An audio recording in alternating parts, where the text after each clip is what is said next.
Hey everybody, it's Tony Robbins. Welcome to the podcast. Today, I've got my dear friend Russell Brunson.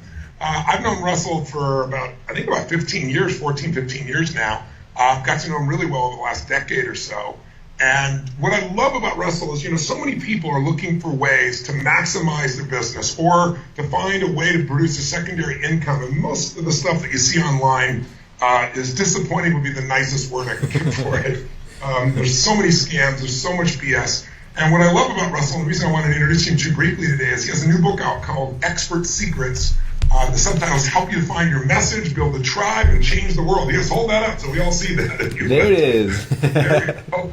And it just, what I love about Russell is just, he's the real thing. He's got real integrity. So Russell, before we go into some questions about the book, for my audience here who's looking to figure out how to maximize their business, most of my audience is somebody who owns a business, they want to take it to the next level.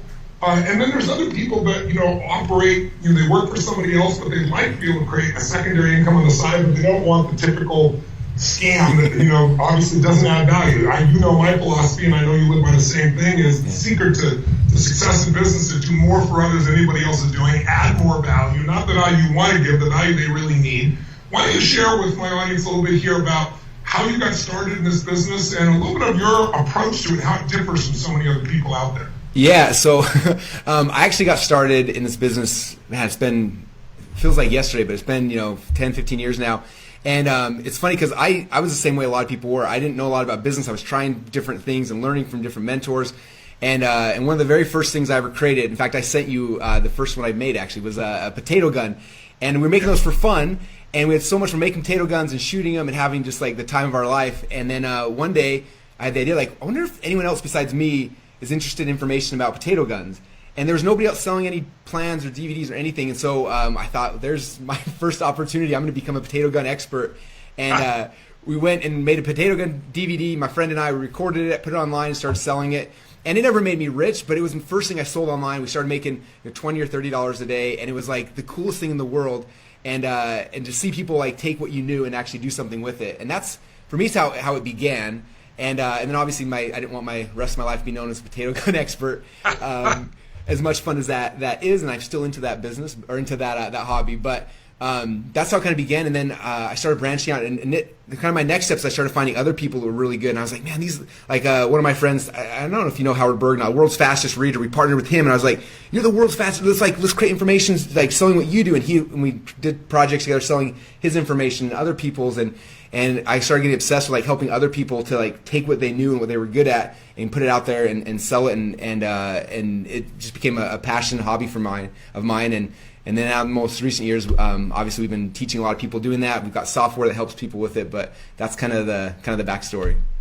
Well, you've grown so massively. Haven't you serviced almost 1 million business owners over the last 10 years? Yeah, we've been over that now. Yeah.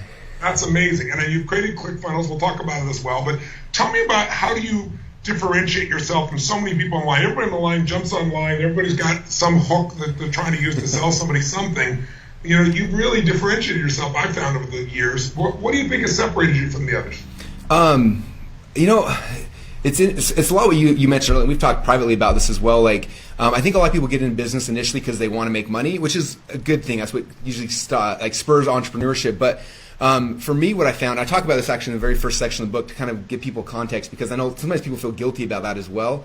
But I know for me, I was learning, I was growing, and there came a point in my life where no matter how much I kept learning, eventually you kind of stop. It's hard to keep progressing just by learning itself. And I had some big wins, I had successes, and it was I love celebrating them. But then the first time I started helping other people, I was like, hey, I'm gonna this stuff I've learned, let me help you with it.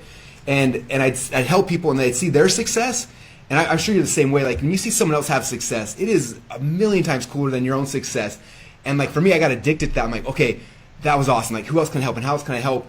And my whole focus shifted from how do I start a business, make money, to these people have messages. They've got things that they know that they can change other people's lives. And I might not be the world's fastest reader. I might not be someone who's good at personal development or finance or any of those things. I might not be the best at it. But if I can, my gifts, my tools, if I can help them to get their message out, man, how many more people can we impact? And so that's why I love working with entrepreneurs, because it's one entrepreneur can change hundreds or thousands or tens of thousands of people's lives, and it's so much fun. What's been one of the biggest campaigns that you've run to give people a sense of what the economic opportunity is, and then I want to follow up and get into a little bit about the different types of expert businesses. But tell us the story of what's been one of the big surprises. I know the potato gun's where you started, but what's one of the big hits you got? What kind of return did you get? Just to give people a sense of what's possible. And I remember you telling me how crazy you were over several of these stories. But give me one. So many cool ones. So I'll share one of my favorite. They're a younger couple. They are, I think, 22, 23. They just got married, Brandon and Caitlin. In fact, when you spoke at our event, she was the one that had the Prada purse that you kind of teased. Yes, I remember that, yes. So she's the coolest couple, the newlywed couple. And the first time they met me, they messaged me, and they're like, we're completely broke. We have nothing. Someday we're going to be a success story. And I was like, all right, cool. And then a year later, they came to our event, and they came up to me, and they're like, hey, right now we're doing, I think it was $80,000 a month right now, helping women to transform their bodies through weight loss. And I was like, that's cool. And then they started going deeper and deeper into this. And one of my favorite things is they did a Facebook Live 2 months ago, following kind of the process we teach in this book. They did a Facebook Live and went live. And two things. Number one, that Facebook Live they did, they sold over $1 million worth of products, 22, 23-year-old couple.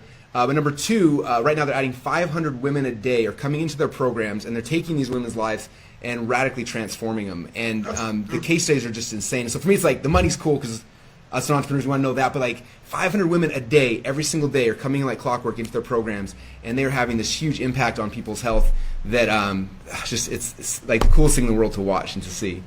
Well, the crazy thing is so many people have beautiful ideas. I know early in my career, my biggest thing was I had these skills, these abilities, some talents, certain things, God gives you, and certain things you develop along the way. But I realized my ideas were going to die on my lips unless I learned how to market. I was not going to change millions of people's lives unless I could figure out how to do that as well. And, mine was so much trial and error, and there was no internet per se. That's how ancient I am. So let's talk about the things that you've learned now. In your book, you talk about the two types of kind of expert businesses. For the people who don't want to be an expert also, but just want to grow their company, how would this work for them as well? So maybe you can give us those differentiations so people have an understanding of how to kind of look at this. Yeah, definitely. So the first kind of expert business is one I think people are familiar with is, I look at you like you are the king of this, right? Like they're doing books and seminars and like positioning yourself as an expert. And that's like a big piece of this, which is really, really cool. And I think anybody who's got any kind of talent or specialized knowledge or something they're passionate about can do that kind of business. And you can make great money, you can serve people. But I know there's a lot of people that come to my world that are like, well, Russell, I don't want to do that. Like I own a software company or supplement company, or I'm a chiropractor, or whatever those things might be. And it's interesting, like when I launched our software company, ClickFunnels, like it's a boring software company, and we're competing against other boring software companies. And but I was able to take all these principles we teach in here and kind of attach like a person to a software company. And we took it from no members to right now. Actually, today we passed 40,000 active members inside of ClickFunnels.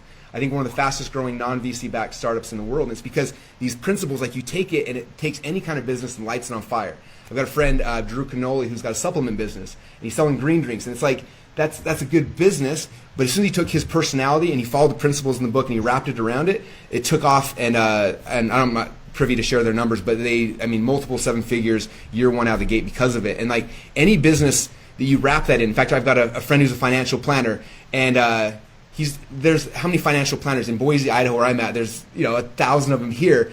But people come and they will fly over like 30 states to get to him. They'll pay him 10 times more, and he does the exact same thing because he's positioned himself as this expert.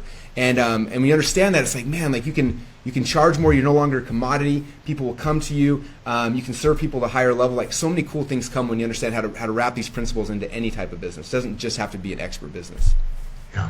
And I think, positioning as an expert, one of the things I love about what you do is you make sure the person is an expert. So, we use the word positioning. Positioning is part of marketing, but you really got to make sure you've got the content to deliver. And I think most people have it. They just don't know how to present it, like you said, in a structure and a style where they're able to build a brand, because that's how I built my brand. I built my brand by showing people I could deliver a result that no one else had delivered. And if you do that over and over again, you build your brand. So tell me, what's the pattern that you started to discover? You talk about this in the book, that every mass movement really starts with, I think it was 3 patterns, if I remember correctly. Yeah, it's cool because when I was creating this book, and I'm just like you, like I learned this from you. I model everyone, right? So I'm like, okay, I'm building a software company. Who do I model? Who are the best out there? And I was looking at everything. Initially started with business. I look at like Apple and Steve Jobs. I'm like, what did he do?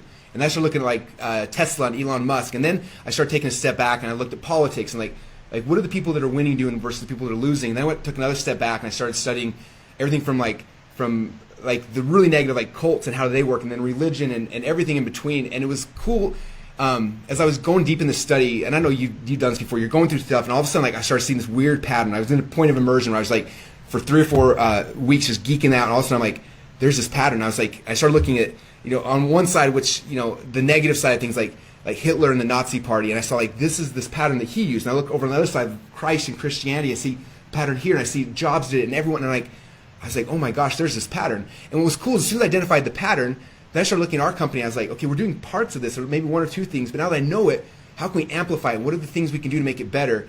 And so we started doing all those pieces, and then and we test them, and then we see what would happen. So the book's kind of cool because it gives you, and I'll show you in a second, it shows you the strategy. Here's the 3 things they all have, but then it shows, here's the practical application that what we did inside ClickFunnels. We did these 4 things, and that's what got us from 20,000 members to 30,000 within like a 3-month period of time. Like, what are those things? And so I'll show you guys. In my books, I'm a big doodler because that's how my brain works.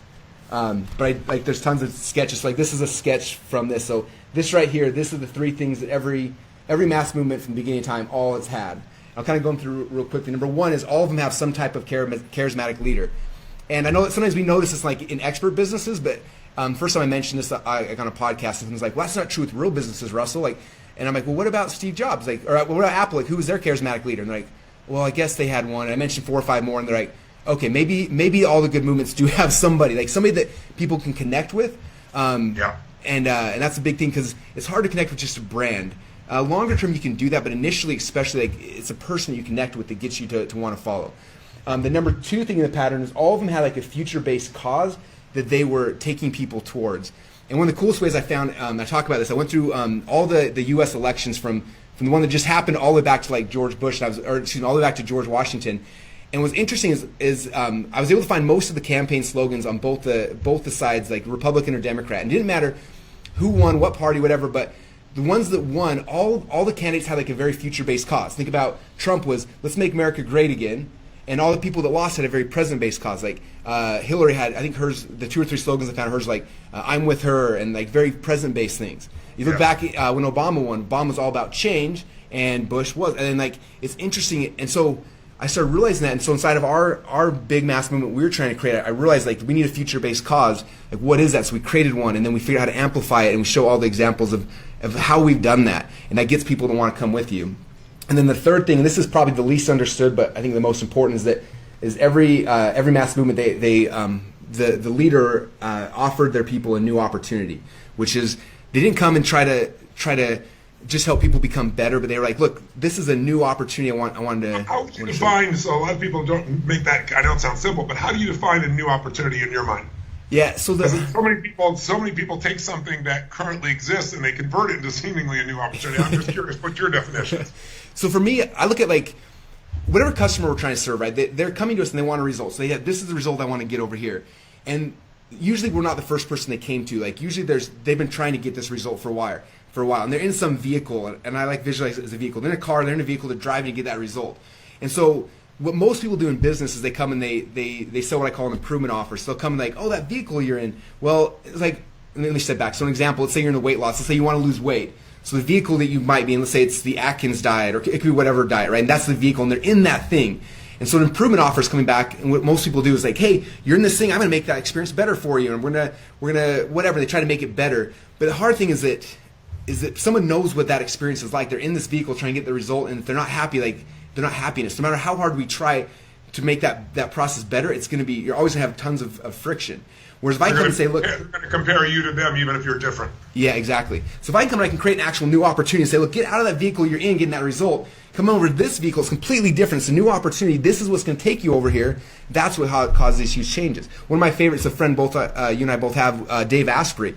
He came in with his movement. And he's like, look, you're going to eat high fat, put butter in your coffee, all sorts of things. And people are like, what in the world? You would have heard that description before. You told him he was nuts. The marketing you did on that was so genius. Oh, so brilliant. And everyone's jumping from their vehicles coming in here because it's like, I don't know what they're doing, but that sounds way better. And they come over, and he's built a huge mass movement, huge company, supplement company, retail stores, like everything based on this new opportunity he provided people, and it was brilliant, as you know.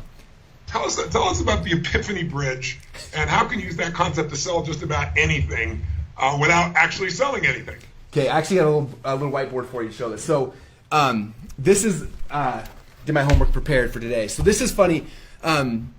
Most people, if they try to sell you something, they come to you and they try to pitch you logically on the thing that like why they believe in their thing. And so I drew this out one day, and like this has been huge for me and for everyone that goes through my coaching stuff, is this thing called Epiphany Bridge. So what happens is, like, this is us right here, right? And we're living our normal life. Like this, I could use this my example with you. Before I met you, before I started going to your things, like life was good, right? I thought everything was perfect, and I was introduced to you, and I had this like epiphany where it's like, oh my gosh, like things, like life is good, but like I'm seeing things in black and white. Now things are colorful, right? And like it changed for me. It was huge. And so I went on this journey where I went on this big Epiphany Bridge. And what happens is we come over here to this side of the bridge, and what happens over here is we start studying, we start learning, we start geeking out.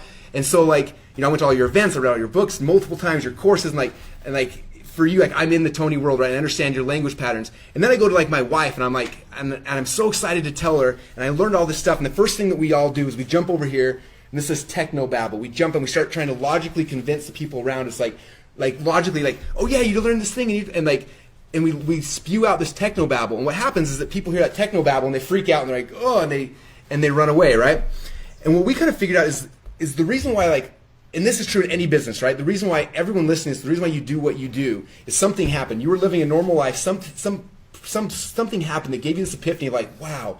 And it changed your perspective and your mindset. You went on this journey, you geeked out, you logically started convincing yourself of it. And then when you try to share it with others, that's when the issues happen. So what we have to do, if we want to sell somebody something, we have to come back to this thing. We have to remember, like, what was the emotional experience that we had that gave us that big epiphany. And if you understand an emotional experience, then that's how you sell someone. I come back and I tell a story, and when I tell that story, then my goal is to get people to have the same epiphany that I had. If they have that epiphany, then I don't have to sell them anything. They have that epiphany, like, wow, that's true. And then they'll go sell themselves logically all day long. I just have to come back here, remember the experience I had, and become really good at telling it. And in the book, you know, it's not just like telling a story. I walk through like the process and the scripts and how to control their state. This is a huge thing I learned from you, because how many people tell a story and like one person tells a story and of what something happened, and you're like, okay, cool. And you're like, no, like, you try to explain it 3 or 4 times, and finally you say like, oh man, I guess you had to be there. If you were there, you would have experienced it. Like, if you learn how to tell stories the right way, and you control the way you tell the story, you control their state so that they get in the same state that you were in when you had that epiphany. If you can do that the right way, then they'll have the same epiphany you had, and then, like I said, they'll sell themselves. And so this book is all about that. Like, how do you tell the stories in the right way that get people in the right state, that get them excited about your ideas, your concepts, and then get them to actually take action and do the thing that you need them to do to get the result that they want.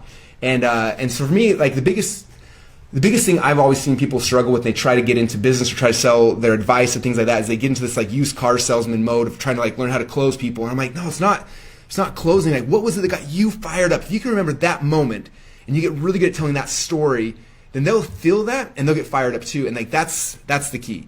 And so we understand that, and this book is all about that. Well, leadership, as you know, leadership's all about transferring emotion, because logic doesn't get us to take action. There's not enough juice in the logic, right? We only have enough logic to justify an emotional decision. And you know what? One of the things I think that you've done consistently, I think it's the people sense your authenticity because you come back to that emotional bridge. When you're talking about it right now, I can feel your passion, excitement like it was yesterday. And, you know, for a decade plus, these million people you've been helping, business owners, it's all come, I really believe, because you not only have the goods and the tools, but you can get the emotion there to follow through. It's like I always say to people, you know, where were you on 9/11? You remember the moment where you were. And people remember the moment, they remember where they were, they remember who was nearby, they see the image. They go, where were you on 8/11? And nobody knows, right? Because emotion, you know, information without emotion is just really not retained. It's information with it. And if you don't have that as the marketer, as the teacher, as the trainer, as the expert, it's going to go nowhere. Listen, I promised to keep this tight for you for 20 minutes. I'm already over a little bit. Where do people get your book? And I know you're making a really special offer for people, and I want to get it out to as many people as possible. My goal is not only people who want to build cash flow, but again, so many business owners need new ways to penetrate the marketplace. So I want you to tell me that, but I want to ask you one last question before I even though we're a little over time. What do you think is the biggest misconception about marketing today? And what do people, if they only did one thing to change their marketing for the better, what would it be? I think the biggest misconception is that people, and this comes down to everything I learned from you. So it's people are so tied to their significance that when they try to sell themselves, their business, that they try to posture themselves all the time, and the posturing like deflects people, even though it makes you feel, I don't know what it is, the more vulnerable you get, the better it is. Like when people, we have our high-end coaching programs, people ask, how do you sell that, Russell? And like, I show a 10-minute video of me telling my story with my wife, and we're trying to have twins, and I cry 3 or 4 times in it, and I tell that story. I'm super vulnerable, and people connect with me, and then they follow me. And like, it's about connection and being vulnerable. That's what gets people to draw into. It's not significance and stature. It's vulnerability, and that's what gets people in. And that works for any business. I had a friend who's a chiropractor. I was trying to help him, and it was funny because he's trying to sell like all the other chiropractors, talk about like, you know, their fees and this and all this stuff, and how the adjustment and alignment, all this technical stuff. And I kept asking. Finally one day I was like, why are you a chiropractor? And he told me this amazing story about his wife got in a car wreck, and he was in dental school at the time, and she got injured really, really bad, and took her to a medical doctor in a couple of places, and nothing helped. And finally he took her to a chiropractor, and he adjusted her and changed her. She literally changed her life. And he loved it so much he dropped out of dental school, and then he went and he became a chiropractor. Now he just loves it. And so we got a video of him telling that story, that emotion. I got chills just telling it again. Told that story, put it on Facebook, and his practice, it was struggling as he was trying to be a salesperson, blew up overnight as he started sharing his story and becoming vulnerable with people. And I think that that's the future of marketing. It used to be slick sales letters, good copy, all that kind of stuff. That's what worked before. Today, like, we're in a society, like, as people are watching your video, they're Googling your name and Facebooking you and doing everything. And if you're not vulnerable all times and being yourself all the time, like it's too easy to not know. And it's all about just that connection. That's what gets people. That's marketing today. That's where it's going. That's what I love about you, brother. I mean, you're the real thing. It's so rare, unfortunately. And as you know, the more you try to prove that you're, the best, and try to convince people and try to be significant, the more they want to prove they're more significant than you. You've never done that. I love that you share openly everything, your failures, successes, but the level of success you generated is second to none. I really want people to get your book. So what's your offer for them so they can go pick that up? Cool. So I pre-bought a whole bunch of copies of this during our launch, and so I've already paid for the book, and I shipped them to Boise, but now they're in a warehouse in Boise, and we got to ship them to you. So I think it's in the U.S. it's $7.95. It's international. I think it's $14.95, but we'll ship it out to you. And basically, I want people to read this. The thing I tell everyone, like, I believe this book will change your life, but like, more importantly, it's going to give you the tools you need to help change other people's lives. And that's the gift I have for everybody. I hope you guys read this book and you love it. And I want to thank you for letting me share this with your audience, and just appreciate you. You've changed my life, my wife's life, and half our staff, everyone here. So we're so grateful for you.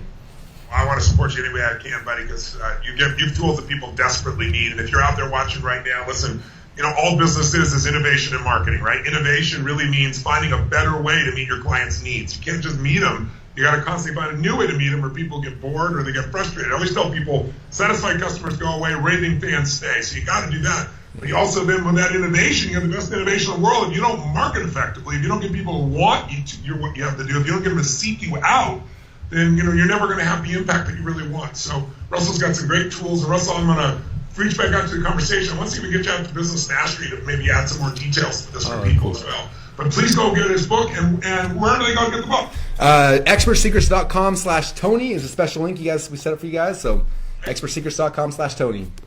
Great. I love you, brother. Great to be with you. Hope a lot of people go grab this book and change their business and change their life, and I'll look forward to talking to you soon. Awesome, man. Thank you so much. I appreciate you. God bless, brother. Bye-bye.